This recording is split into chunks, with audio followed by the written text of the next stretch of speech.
This is the Always Direct podcast, and we talk with movers and shakers of this world to learn about the ups and downs they went through to get where they are now. Let's get started with the show. Your name is Tom Traina. As our guest today, we have Eatz.com. He's got over 32 years of franchise and independent restaurant experience. Eatz and Associates works with both national, regional, and local franchises, as well as established independent restaurants. They're one of the nation's largest brokers of existing franchises and independent resale opportunities. They represent everybody from franchises, independent, all over the place. Very heavy in the Illinois market. Right. Tom, thanks for coming on. Sure. Thanks for having me. All right. So, Tom, I've known you for years as a restaurant broker, but you really know everybody knows you. I don't care who you talk to in this market, in the Chicagoland area. I don't know how far that goes. Everybody knows you. Yeah. So you've really built quite a name for yourself, honestly. I appreciate that. Yeah. So I'm on your website, and I noticed that you've grown quite a bit from the last time I talked to you. Now what's going on? We have 6 brokers, including myself, and then we have 3 girls in the office. So we got eight people. Wow. And then talking to another guy about working for us down more in the south, like the New Lenox area, Frankfurt, down there. So where are you do you have offices only in Illinois, or? Yes, no, we have Arlington Heights, and then we have Portland, Oregon. Really? Yeah, and Tammy, who's with me since 2008, basically does a lot of stuff nationwide. Wow.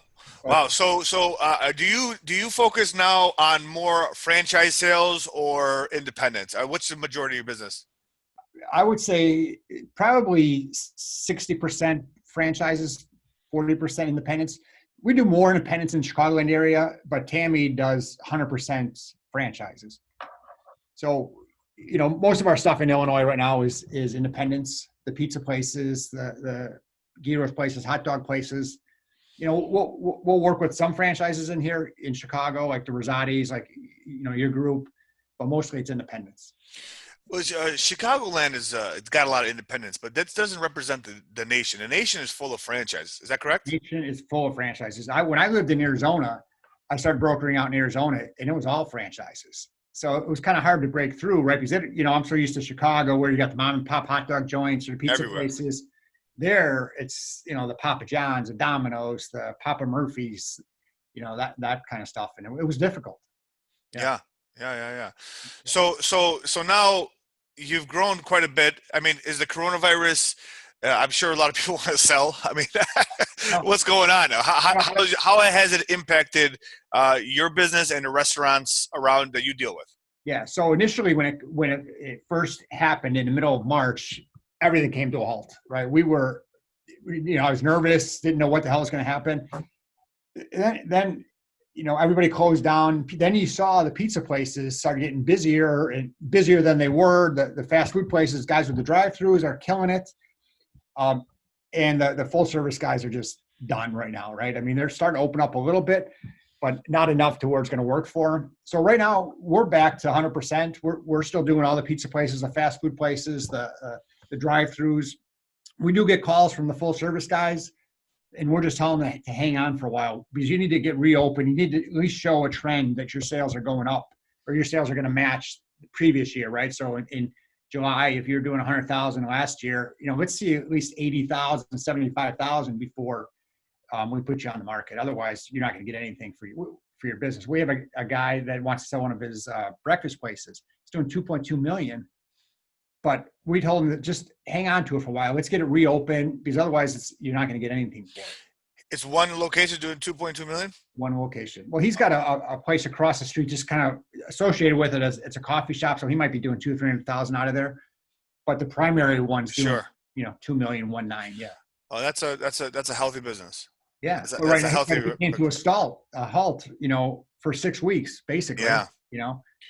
So when you talk to the people, you really got a lot of inside knowledge, honestly, when it comes to the Chicagoland market, which may not represent the entire nation, but I think that it resembles more of the New York, the East Coast has a lot of independents as well. So would you say that that people who are hurting, like the full dining room, are they able to get the funding that the government promised? Yeah, I think everybody that I've talked to has received the PPP money. Awesome. And then they, as you know, that they spread it out through the end of the year, which helps. It didn't make any sense to use it up in 8 weeks when you're not even open. Yeah. But yeah, so majority, I would say 95% of the people received the money if they asked for it. Our company got some money. So we were able to keep our staff on while we had really not a lot of business. So we redid our website. We did a lot of cleaning up. We're able to pay our people. So. Yeah. And would you say the majority of your business is coming from the Chicagoland market, or is it coming from the Arizona, the Portland, Oregon? Where is it 50-50? Yeah, no, probably 75% Chicago, 70% Chicago, 30%, from the other states. So that's definitely growing over there, huh? Yeah. Wow. We're trying to open up a office in Arizona. So I'm getting my license out there. We're trying to get our license in Georgia and Florida. I have a guy that just came on that wants to move to Florida. Is going to take the test so he can start selling it in businesses in Florida. Wow, you're about a couple of years away from being nationwide completely. I mean, honestly, well, maybe not a couple of years, but I don't know. Depends on how fast you want to grow. Right, that's great. Yeah. So we're good. We're doing well. Pretty exciting. And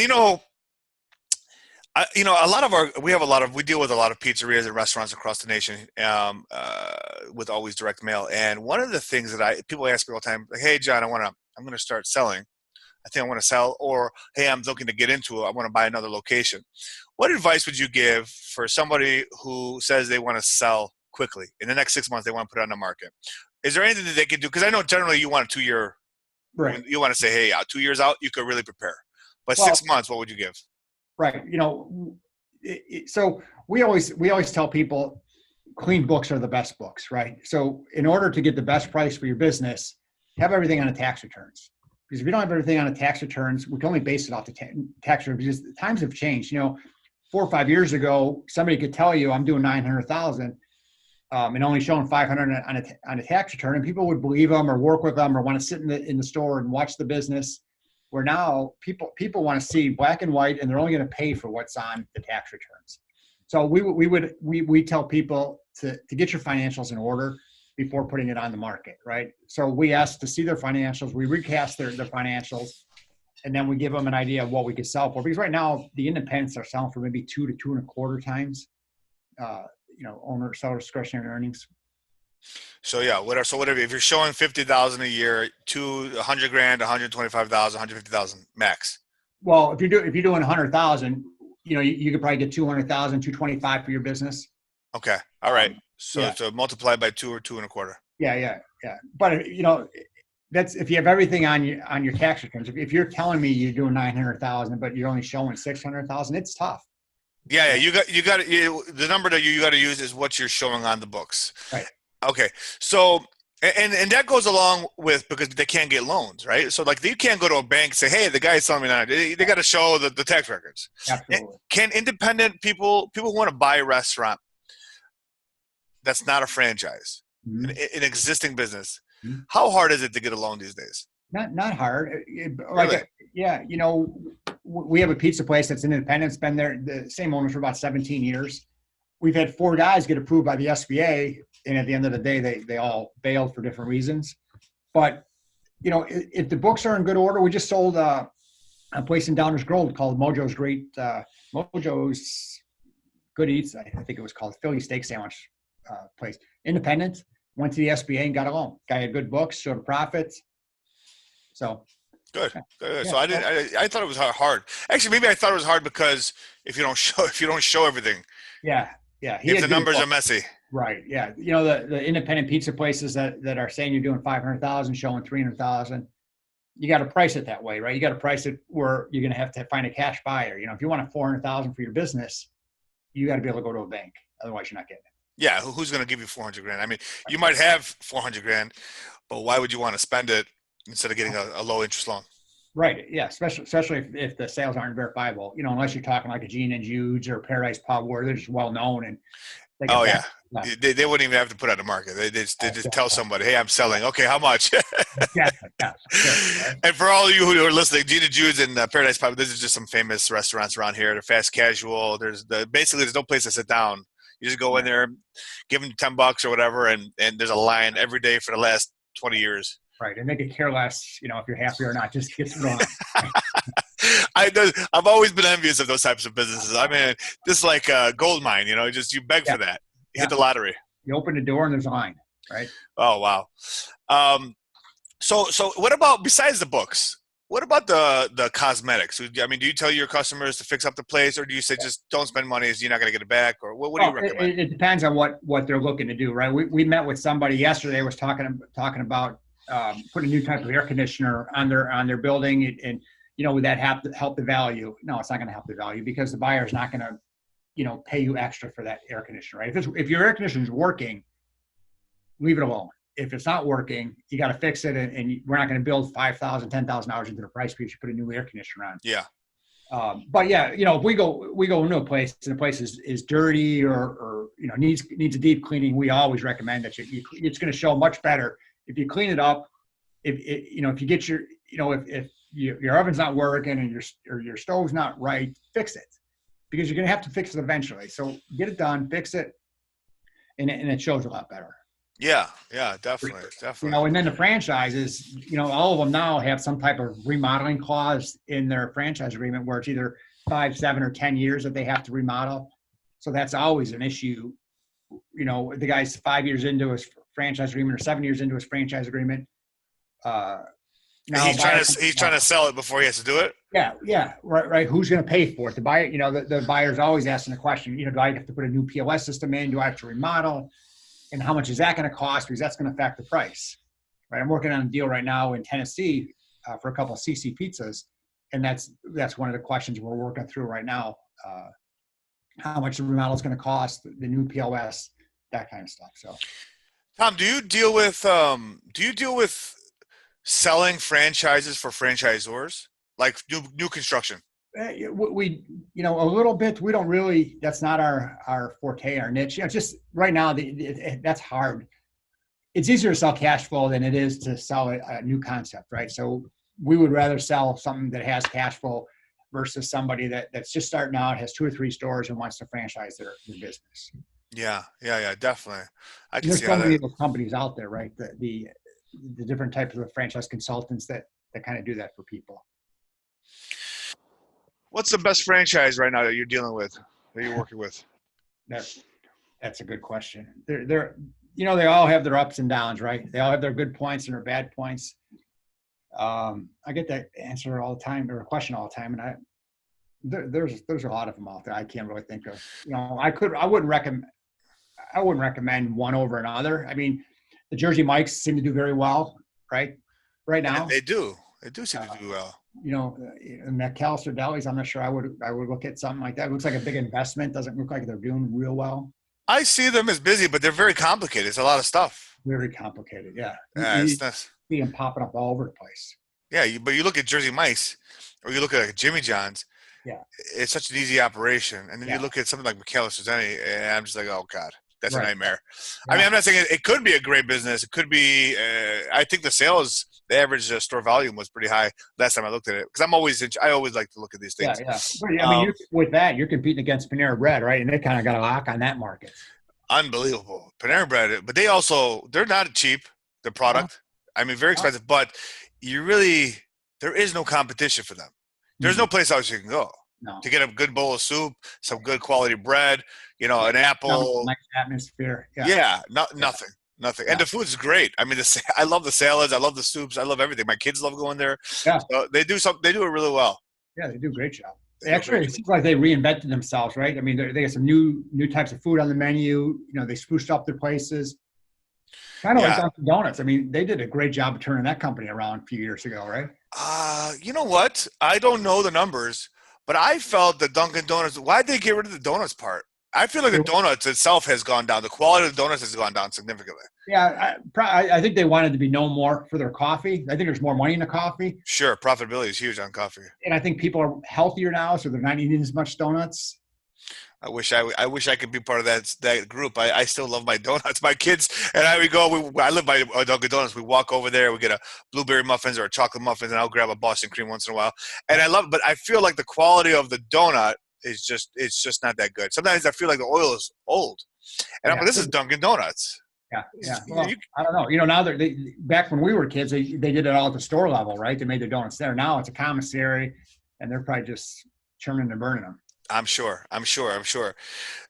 So Tom, do you see kind of interesting, right? That there's no other player besides Starbucks and maybe Dunkin' Donuts in the coffee market. I mean, there's no competition. There really isn't. I mean, you hear about them in other states. Whatever happened to Caribou Coffee? I don't know. They just kind of, I don't know if an investment group bought them and kind of closed them down or what, but they were good. Yeah, they were okay. I mean, it's not hard to replicate a Starbucks because Caribou Coffee kind of did, but nobody can. Nobody has the capital. Right. You look at these Starbucks. What percentage of them are not making money? There's got to be a large quantity of it that don't make money, but a lot of them kill it. I mean, don't get me wrong, but I'm sure there's ones with bad locations, and they just they close down hundreds of locations a year, and you don't even hear about it. Right. Well, so I think the bad locations, once they start bleeding money, they just close them and take the law, right off the lease. Boom. Move it somewhere else, right? We had a strip center where there was a Starbucks in there.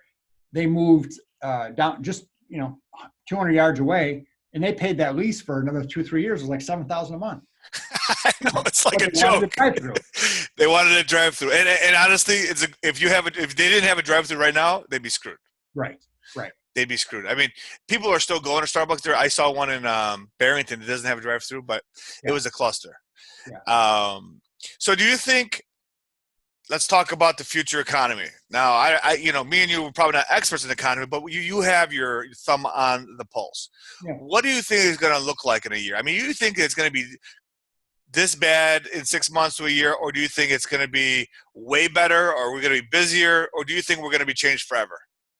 I think we'll be changed forever, but I think it all depends on November, right? Who gets reelected in November?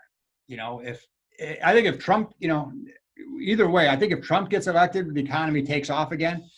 I think if Biden gets elected, I think the Democrats just kind of squash everything. I'm a Republican, not that I love Trump, but I love what he's doing for the economy. I love what he's doing for the business. Yeah, no, Trump all the way. I mean, Biden's, if Mark Cuban jumped into the mix and ran as a Democrat, yeah, or somebody like that we feel is a business mindset who has a common sense, who doesn't, Trump does a lot of things that's embarrassing. Yes. Don't get me wrong. Yeah. People who support him are like, please just shut up. Stop. You're doing so good if you just shut up. Yeah. But if somebody like Mark Cuban or somebody, I guess Johnson, The Rock. I was listening to a podcast. Dwayne Johnson. Yeah, I saw a heading, but I thought it was bull. I thought it was clickbait. Was it real? Did he say it? Well, he didn't say it. They were talking about. I was listening to Joe Rogan, I think, and he was talking to somebody about somebody running for president, and they're like, Dwayne Johnson, perfect. And I don't know much about him, but I'll tell you what, it wouldn't take me a lot to look at somebody else. Exactly. You know what I mean? Exactly. I'm in the same boat as you right there. Yeah. So, I'm going for Mark Cuban. Oh, if he ran, it would be I think it would be a royal flush. I mean, he would win for sure. And I think that we'd feel I think everything would shoot up. Stocks, he wouldn't do anything silly like the Democrats are thinking about doing, defund the police. Yeah, I mean, this whole thing is crazy. We're going a little cuckoo in this country. Yeah, no, there's no question. I mean, if you look at the pattern, right, impeachment didn't work, and then the virus, and now the riots. What next? All these books are coming out now against Trump, right? His niece is writing a book, and his niece. Yeah, I didn't hear about that. Oh yeah. Oh God. I think it's his brother's daughter, and I guess his brother died of alcoholism. Yeah. And so she's writing a tell-all book about Trump and how mean he was to his father, and I don't know. It's just stupid, right? It's always something. Man, I wonder how many people begged her to do that. Say, hey, we'll give you $20 million. Just do something, please. So I think all the way it's going to be something, one thing after another, to try to get Trump out of office. And you know what? If what's going to be great is that when he wins, if nobody jumps in like Mark Cuban or somebody like Mark Cuban, he's going to win in such a big landslide. Yeah. It's going to be so embarrassing for everybody. I hope so. Right now the polls are he's down though. Come on. We know the polls are bullshit. I mean, according to them, Hillary Clinton is supposed to be here right now. I know. That would have been terrible. So Tom, so you think we're gonna, if Trump wins, we'll continue to rise. We'll get through this. We'll be better. Yeah. If the Democrats win, we're in trouble. Are they gonna pull back on the corporate tax cuts? Are they gonna do something with the capital gains? Right. I mean, I don't know what's going to happen. I mean, is it going to, at the end of the day, is it going to affect my business? Probably not a lot, but is it going to affect me personally? Probably. Yeah, sure, right? sure. My taxes and what you can do with write-offs and stuff like that. You know, this is a great question, actually. I forgot to ask earlier. You have business in Chicagoland, but now, which is the majority of your business, but now you got the Portland, Oregon. You know, you have a house out in Arizona that you go and visit, and you're also opening an office out there. You said Florida, I believe, and I think you said Tennessee. We're selling something in Tennessee. Yeah. Okay. We're going to have an office there. So you've seen the good vast part of the country from east to west. Mm-hmm. Which part is most business friendly and has the best economy? That's a good question. Yeah. I don't think Illinois is business friendly, right? I think definitely not. Yeah, they're putting the screws to people. You know, Arizona's not bad. Tennessee's pretty good, right? A lot of people are moving to Tennessee. I think Florida's pretty good. Texas is pretty good. Texas is I hear Texas is the best. Yeah. I mean, have you ever done business out there? We've sold stuff out there. Yeah. Vegas is good, right? You don't pay any state income tax in Vegas. So I think Vegas would be good, you know, because I know a guy that had a manufacturing business here, kept his business here, but just relocated his permanent address out there. So his W-2 gets sent there. So sure. Would you ever consider doing that? The only thing I would consider moving to Arizona, but they're the same as Illinois, right? Are they? Well, they have a graduated income tax. Where I think Illinois is going to that. I think they're either going to pass it or it's been passed already, right? Where you make X amount of dollars, the tax goes up.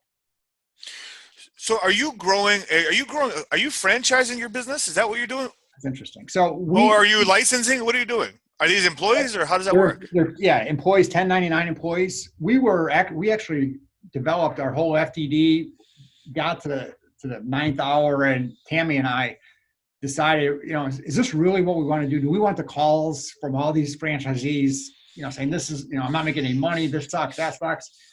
So we kind of put that on hold, and we decided just to kind of hire internally with the people that we know, people that we met. We saw a lot of businesses, and the people that own their businesses really don't have an exit strategy, right? So they really don't know what they're going to do. So actually, everybody except one person that works for me, when they sold their business, they came to work for me, right? Because they didn't know what they wanted to do, but they knew they liked what I was doing. So yeah, I mean, we're just hiring internally from people we know. Interesting. Yeah. And so why would a company, do you market or advertise in the areas like that you're trying to expand into, or is it all word of mouth? All word of mouth. Yeah, we don't really. Yeah, we're not advertising. You know, it's just people when they sell their restaurant, they make that hint, right? It's like, oh, I'd like to kind of get in this, or you know, what you got the life or whatever, right? Because when you're in a restaurant business, you're working 80 hours a week. Yeah. When you're in a broker's business, you know, 35, 40 hours is a tough week.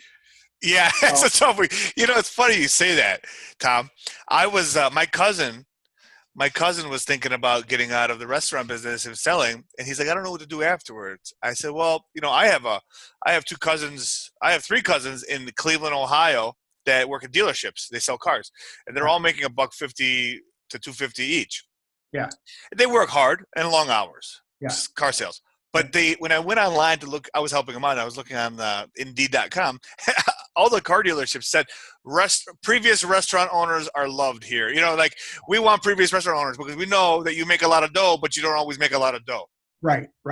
Yeah. You know what I mean? Yeah. Yeah. So it was just funny. And they start you out assembly grid. Huh?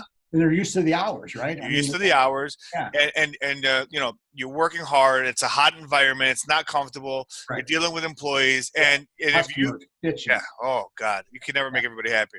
No, right. Yeah, so that's great. Well, Tom, eatsandassociates.com.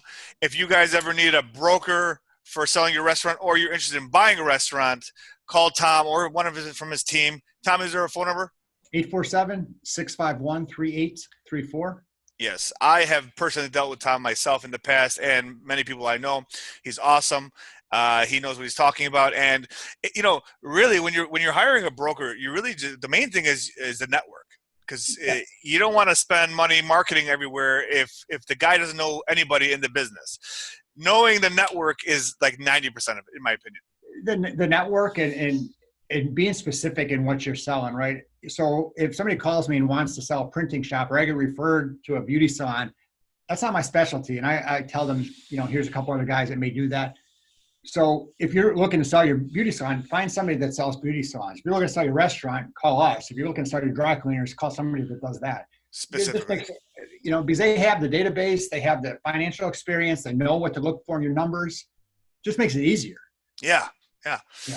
Okay, well, this podcast interview was brought to you by alwaysdirectmail.com, and this is the Always Direct podcast. Thank you so much, Tom, for coming on. Appreciate the time, and I'm going to put this on YouTube. It's going to be on Spotify. It's going to be on all the channels in about a month. Great. All right. Thanks, John. Thanks, Tom. Take care. Thanks for listening to the Always Direct podcast. We'll see you again next time, and be sure to click subscribe to get future episodes.